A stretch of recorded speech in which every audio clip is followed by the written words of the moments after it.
Bismillahirrahmanirrahim. Ala inna awliya Allah la khawfun alaihim wa la hum yahzanun. Alladhina amanu wa kanu yattaqun. Lahumul bushra fil hayatid dunya wa fil akhirah. لا تبديل لكلمات الله ذلك هو الفوز العظيم ولا يحزنك قولهم إن العزة لله جميعا هو السميع العليم ألا إن لله من في السماوات ومن في الأرض وما يتبع الذين يدعون من دون الله شركاء إن يتبعون إلا الظن وإن هم إلا يخرصون هو الذي جعل لكم الليل لتسكنوا فيه والنهار مبصرا إن في ذلك لآيات لقوم يسمعون قالوا اتخذ الله ولدا سبحانه هو الغني له ما في السماوات وما في الأرض إن عندكم من سلطان بهذا أتقولون على الله ما لا تعلمون قل إن الذين يفترون على الله الكذب لا يفلحون متاع في الدنيا ثم إلينا مرجعهم ثم نذيقهم العذاب الشديد بما كانوا يكفرون صدق Allahul Azim. Nah gitu ya. Coba kita lihat makna yang terkandung atau tersirat dan tersurat dari ayat ke-62 sampai ayat ke-70.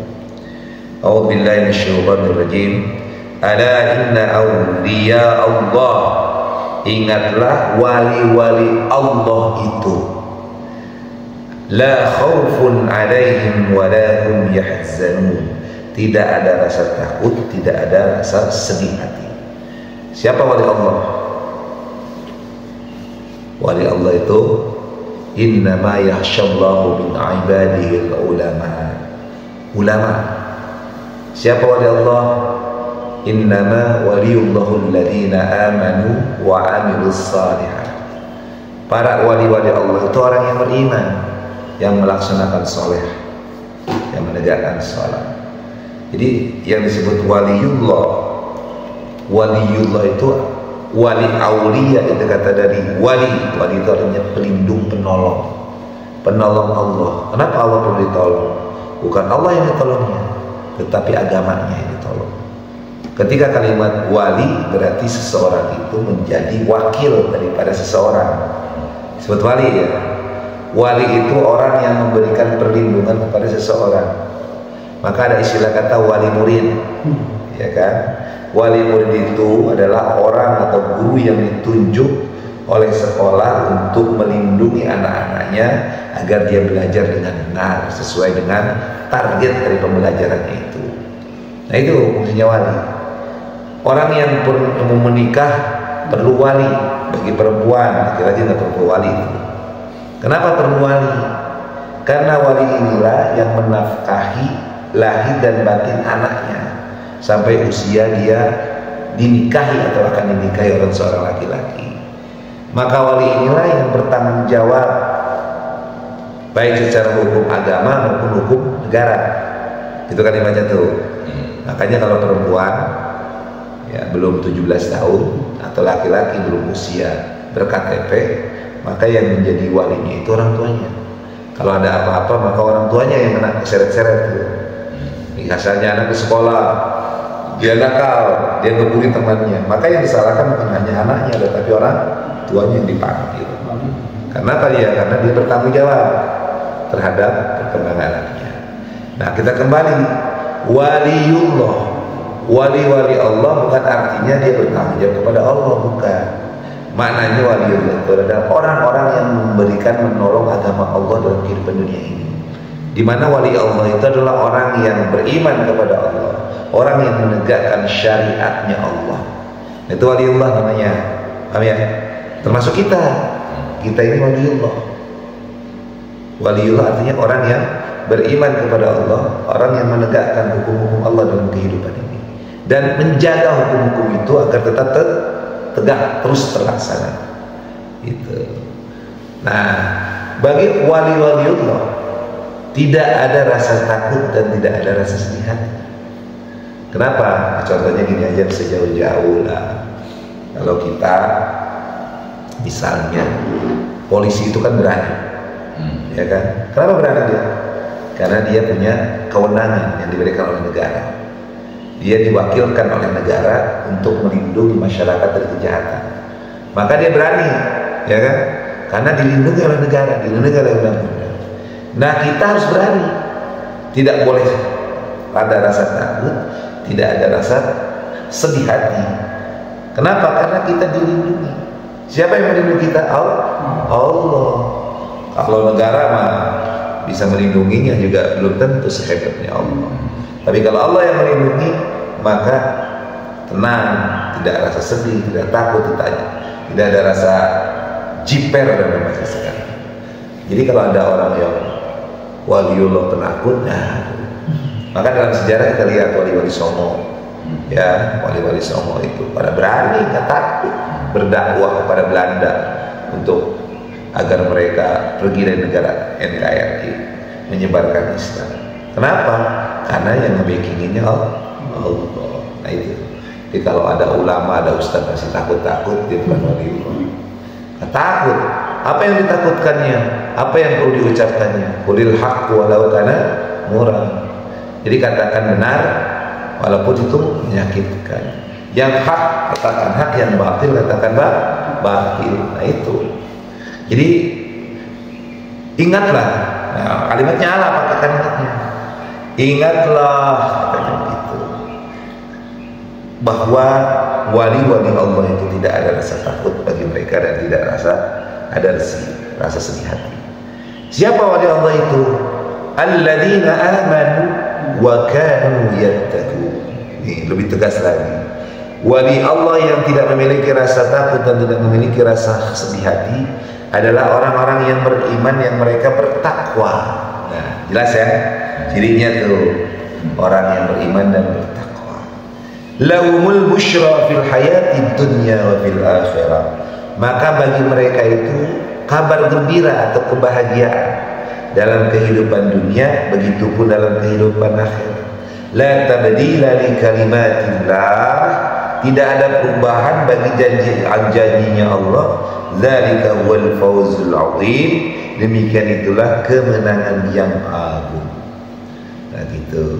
Jadi tegas di sini ayat ini di dalam surat Al-Yunus ini, bahwa bagi wali-wali Allah tidak ada rasa takut dan tidak ada rasa sedih hati. Wali Allah itu adalah orang yang beriman dan yang bertakwa. Berarti siapa wali Allah? Kita. Selama kita beriman dan bertakwa, kita waliullah. Kalau di masyarakat kita kan kalau disebut waliullah mahjub, waliullah yang disematkan kepada orang-orang alim, gitu kan ya. Kalau kita ke waliullah kan disematkan kepada orang alim kan. Seperti misalnya Gus Dur waliullah, Syekh Anu waliullah. Gitu. Emang benar karena mereka beriman dan bertakwa. Tetapi bukan hanya klaim milik mereka. Kita pun sama, ketika kita beriman dan bertakwa, maka kita adalah wali Allah yang Allah berikan kabar gembira dengan kebahagiaan di dalam kehidupan dunia dan akhirat. Nah itu. Jadi kebahagiaan ternyata bukan kebahagiaan di akhirat saja, tetapi yang pertama justru kebahagiaan dalam kehidupan dunia. Pertanyaannya, kenapa kok bisa seorang yang beriman dan bertakwa bahagia hidup di dunia? Ingat, ukuran kebahagiaan itu bukan materi. Materi bisa membahagiakan, tapi bukanlah kebahagiaan itu adalah sekedar materi. Materi alat bahagia, tetapi kebahagiaan itu adanya di sini, haruna, di dalam dada dan jiwa kita. Ya, hati kalimatnya. Kalau hati tenang, tentram, itu bahagia. Jadi bahagia itu ukurannya hati. Ketika makanya kulub itulah yang membuat seseorang itu terindikasi kebahagiaan. Orang kaya belum tentu bahagia, ya kan? Orang yang banyak perusahaannya, banyak pekerjaannya butuh bahagia. Bahkan bisa stres. Orang yang banyak duitnya belum tentu bahagia. Bisa jadi dia stres, ya kan? Mikirin gaji karyawan, mikirin usahanya rugi apa untung. Maka di sininya banyak pikiran-pikiran yang justru akan menjadi virus bagi ketenangan dan ketentraman jiwa. Kan gini, semakin banyak beban pikiran, maka hati akan semakin susah. Coba kan? Contoh gini, kalau kita misalnya sekarang bisnis lagi lancar, maka banyak dipikirkan kan? Maka hati itu ikut susah kan? Tetapi kalau kita nggak banyak pikiran, hati tenang. Ya kan? Padahal punya masalah. Anak misalnya, maaf, anak kuliahnya nggak bener nih. Ya, kok anak ini ngomong kuliah tapi kuliahnya nggak bener. Kira-kira jadi pikiran nggak? Nah, kalau udah jadi pikiran di sininya bahagia nggak? Enggak lah, susah itu. Kesel banget nih anak nih. Nah, itu yang merusak kebahagiaan. Tapi kalau kita punya anak, anaknya kuliahnya lancar, akhlaknya bagus, prestasinya bagus, bahagia nggak di sini? Wah, itu. Jadi bukan karena hanya sekedar materi. Ya, kalau kita punya banyak duit, kemudian kita bisa bersedekah ke orang lain, menyantuni anak yatim, memberikan sumbangan dan bantuan kepada para du'afa. Kemudian kita pun bisa membantu sanak famili dan keluarga dan tetangga sekitar. Bahagia kan? Bahagia. Orang lain bahagia atas yang kita lakukan, kita turut bahagia. Ya kan? Anak tetangga kita, misalnya kita kasih jajanan, dia senang, bahagia kan? Bahagia. Jadi kadang-kadang bahagia itu bukan kadang-kadang, bahagia itu pun di sini. Dan catatannya, orang yang banyak pemikiran, yang banyak masalah, maka dia akan mengurangi kebahagiaan. Tapi orang yang tidak banyak masalah, orang yang hidupnya sederhana dan simpel, itu biasanya bahagia. Kayak dulu orang tua kita di kampung, ya, pikirannya cuma pokoknya ke sawah, kebun, ya kan, pulang di kebun, pulang ke rumah. Yang penting sholat duhur dari rumah. Bahagia hidup, senyum, berkah. Tapi coba orang-orang yang dari berangkat pagi kerjaan kayak Mas Bang April, berangkat kerja harus siap naik motor di jalan macet-macetan sampai rumah, sampai kantor pekerjaan numpuk, belum lagi ngadepin customer dan bos yang kadang-kadang seenak-enaknya, kesel di sini. Kebahagiaannya hilang, ya, ya kan? Ya, tapi kalau pulang ke rumah, setelah pulang dari kantor, dari pekerjaan, lihat istri nyambut dengan mesra, cakep, dia akhlak bagus, di rumah disediakan, menyejukkan suasana. Yang tadinya di kerjaan sulit, datang ke rumah bahagia. Nah itu. Jadi makanya di sini disebutkan bagi orang yang wali-wali Allah, yang mereka ini adalah orang yang beriman bertakwa, maka nggak ada lagi rasa sedih dan rasa takut, tetapi bahagia, bisa mewujudkan kebahagiaan di dunia dan akhirat. Dan kalimatnya datang dari kalimatillah, nggak ada yang bisa merubah kalimat Allah, itu rumus namanya. Jadi kalau kalimat datang dari kalimatillah, tidak ada perubahan bagi janji-janji Allah. Ini janji, artinya rumus. Ini rumus. Kalau orang ini rumus rumus matematika gitu. Nah ini rumus kehidupan. Jadi kalau kita gariskan rumus nih, kalau ingin bahagia di dunia dan di akhirat, tujuannya kan begitu kan, maka jadilah waliullah. Siapa waliullah? Jadilah orang yang beriman dan bertakwa. Maka catatannya, bagi orang yang beriman dan bertakwa, dia tidak perlu lagi namanya bertakut apapun, tidak perlu lagi sedih dengan apapun. Nah itu rumus itu. Tetapi bagi orang yang kafir, orang yang munafik, maka kata Allah apa? Mereka akan mendapatkan keburukan. kesulitan, kesusahan dalam kehidupan dunia dan akhirat. Begitu kalimat itu. Jadi kalau kita kafir kepada Allah, kalau kita menjadi orang-orang yang banyak berbuat kerusakan, kemaksiatan, maka bukan lagi musyrik, tapi laknat nanti ada di belakangnya, akan mendapatkan laknat. Nah, kita lanjutkan. Wala yahzunka qawluhum, dan janganlah engkau wahai Nabi Muhammad sedih oleh perkataan mereka. Jadi Nabi itu ketika berdakwah itu luar biasa, dicaci, dimaki, dihina, dihujat, disakiti hatinya, disakiti fisiknya. Tetapi di sini Allah menegaskan wala yahzunka qawluhum, jangan engkau bersedih hati wahai Nabi Muhammad dengan ucapan-ucapan orang-orang kafir. Innal izzata lillahi jami'a. Allah menjelaskan sungguh kekuasaan itu seluruhnya milik Allah. Jadi kalimatnya begini, orang-orang kafir Quraisy itu orang-orang kaya. Orang-orang kadang-kadang orang-orang kaya kan seenak-enaknya coba. Ya kan?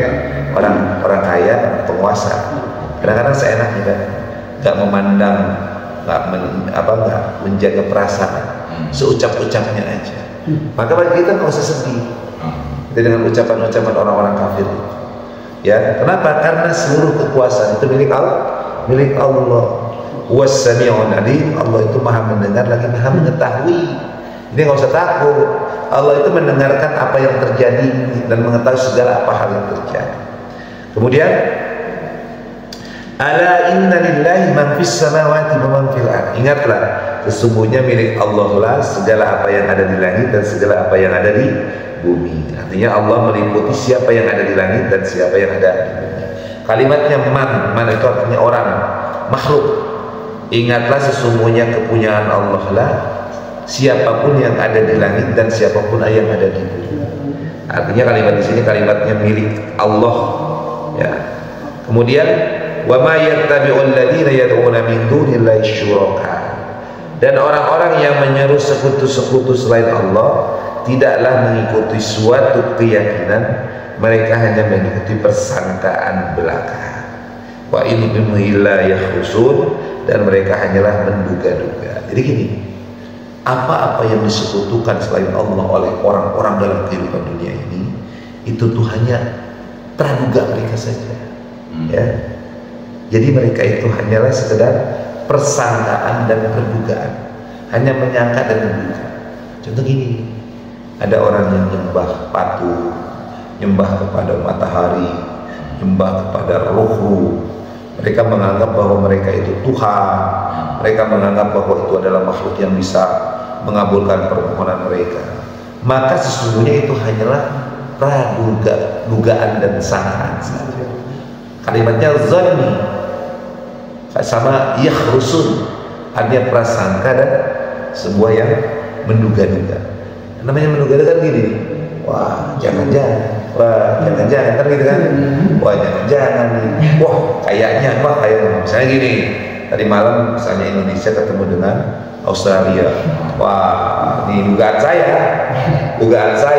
kalau duga itu kan sesuatu tebak-tebakan prediksi, dugaan saya nih Indonesia menang nih, nah misalnya begitu. Tapi kan belum tentu, ternyata kalah kan begitu. Nah kalau prasangka atau sangkaan itu biasanya berkaitan dengan negatif. Kan namanya tersangka disebutnya. Wah kamu nih yang ngambil barang saya nih, itu namanya sangka. Beda ya antara duga dan sangka kan. Nah persangkaan saya kamu nih yang nyolong sendal saya. Kenapa?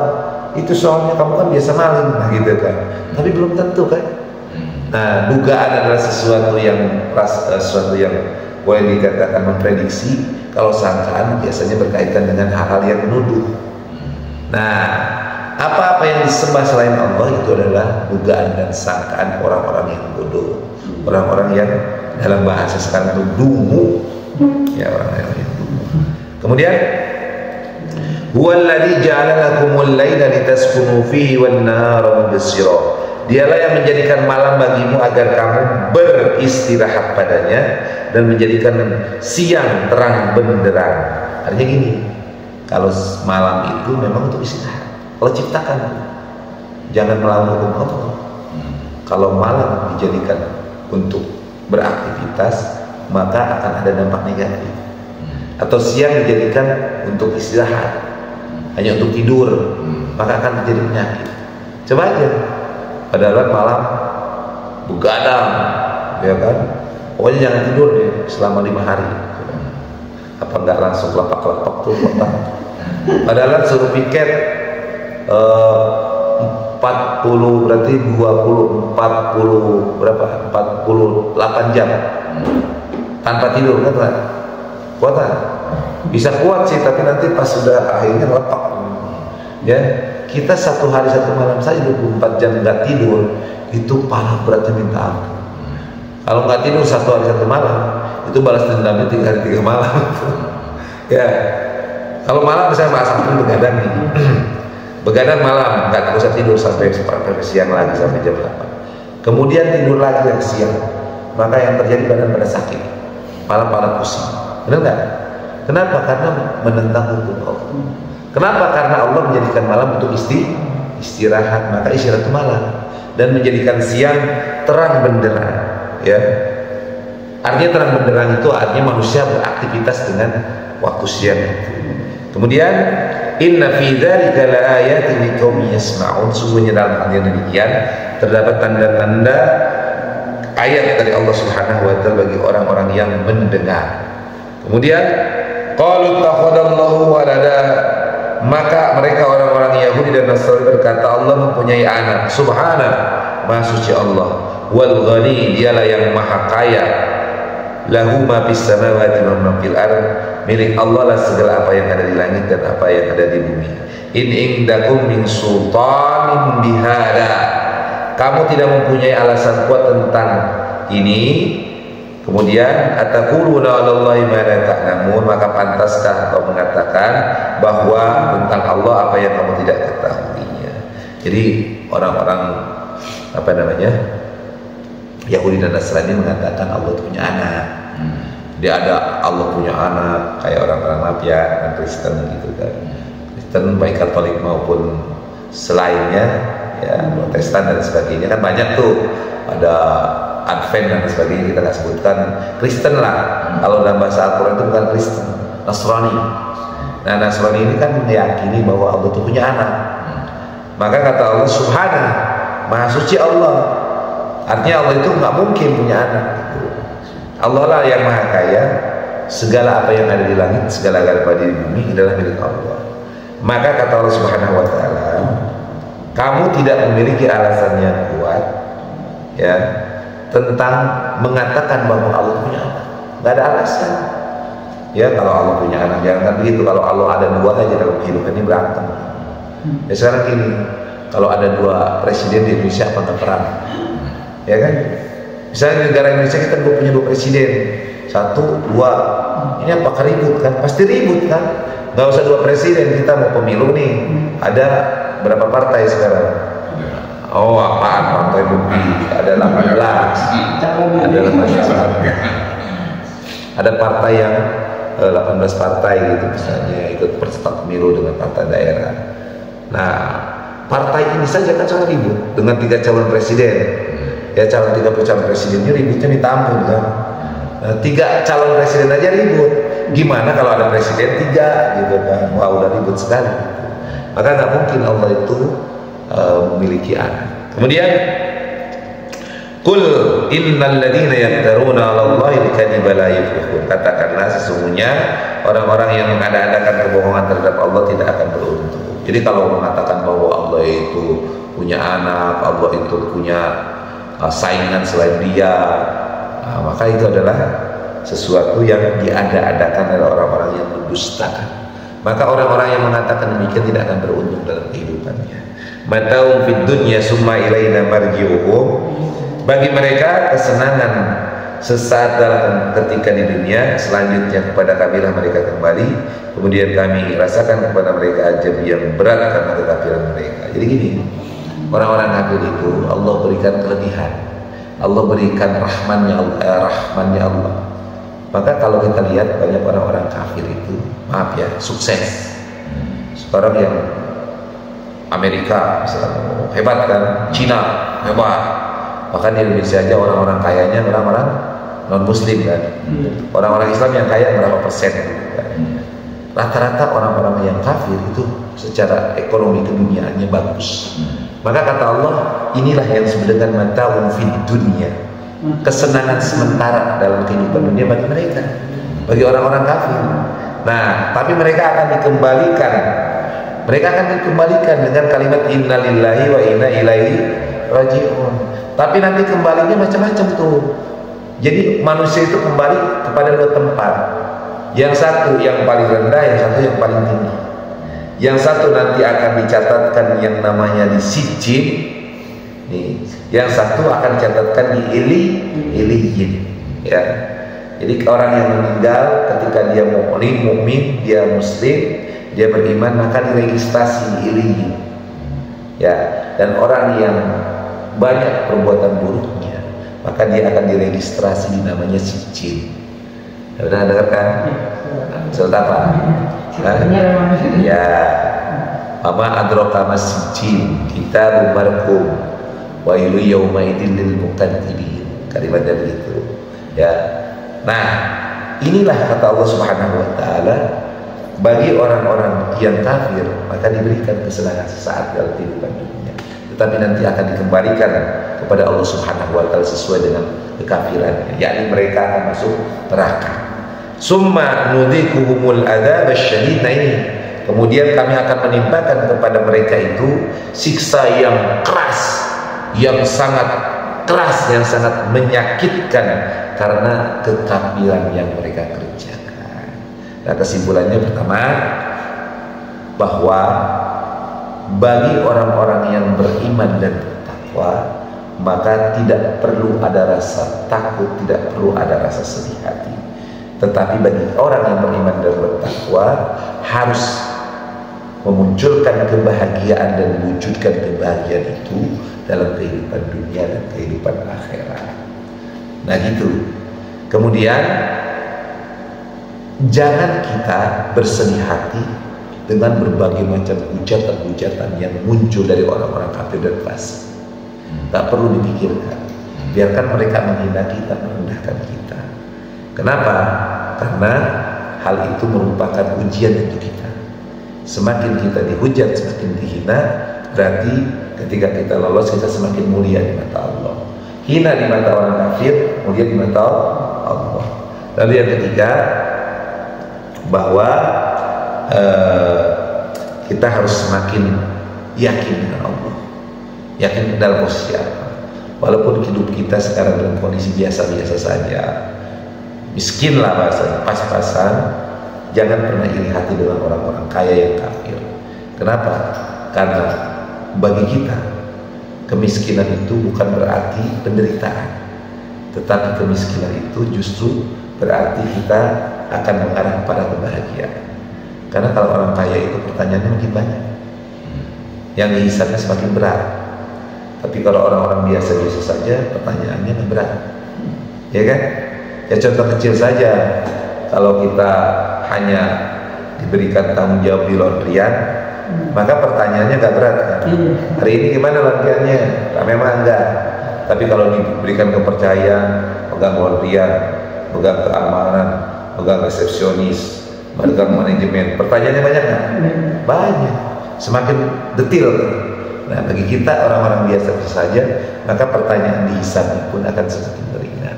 Jadi mudah-mudahan dengan kita belajar ayat ini semakin menguatkan iman kita untuk lebih menjaga keimanan dan ketakwaan kita. Ada pertanyaan barangkali? Mas, cukup. Kalau yang mim mati ini harus wajib berhentinya ya, yang di ayat. Oh iya, mim, wakaf mim. Ya, wakaf mutlak namanya. Jadi kalau setiap ketemu wakaf mim mutlak. Ala wala yazumka qauluhum. Nanti ketemu lagi wakaf mutlak, namanya mim mutlak. Jadi ulama memberikan tanda itu sebagai berhenti. Kenapa di situ dikatakan mutlak? Karena mutlak wala yazumka qauluhum. Hei, jangan kau sedih dengan ucapan orang kafir itu. Itu kalimatnya. Jadi seolah-olah di situ ada penegasan. Hei, jangan kau kalian bersedih dengan apa ucapan-ucapan ini. Nah ini seruan Allah kepada Nabi Muhammad. Wahai Muhammad sallallahu alaihi wasallam, jangan kau bersedih hati dengan ucapan-ucapan orang kafir itu. Nah, stoplah di situ. Kata Allah, innal izzata lillahi jami'a. Seluruh kekuasaan, seluruh kekuatan itu milik Allah. Nah, Allah lah yang maha mendengar lagi maha mengetahui. Nanti akan ketemu lagi mutlak-mutlak lainnya dalam ayat-ayat dan surat-surat lainnya. Ada lagi cukup ya? Shadaqallahul azim. Alhamdulillahirabbil alamin.